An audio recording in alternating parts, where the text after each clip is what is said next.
নমস্কার। ঠাকুরমা স্বামীজি ও গুরুদেবের শ্রীচরণে প্রণাম জানাই।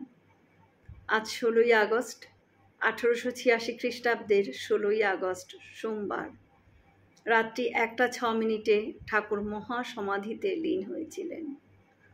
ঠাকুরের মহাসমাধির পরদিন শ্রী শ্রী মা বিধবার বেশ ধারণ করছিলেন। খুলে ফেলছিলেন লাল পাড়ের শাড়ি এবং হাতের বালা, গলার হার সব কিছু।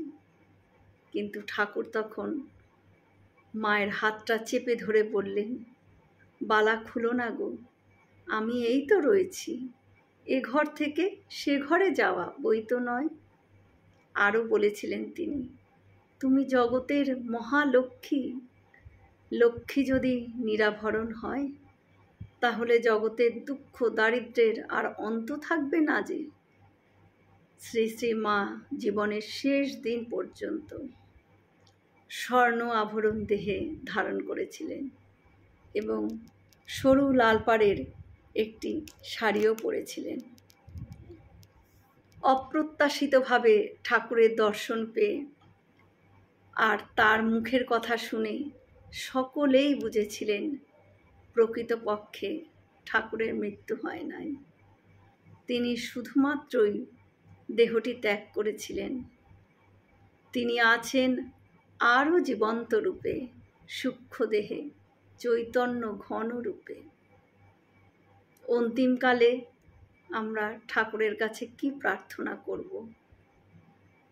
আমরা অন্তিমকালে ঠাকুরের কাছে বলবো, প্রভু, শেষ সময় যখন এই রূপ রস গন্ধের মায়ার জগৎ ছায়ার মতো বিলীন হয়ে যাবে, দু চোখে যখন নিবিড় আধার ঘনিয়ে আসবে, সেই অন্ধকারাচ্ছন্ন সময়, একক যাত্রার সময় তুমি কৃপা করে এসে আমাদের হাতটা ধরো প্রভু।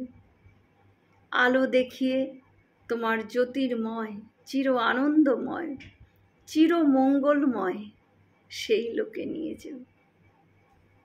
জয় শ্রী রামকৃষ্ণ।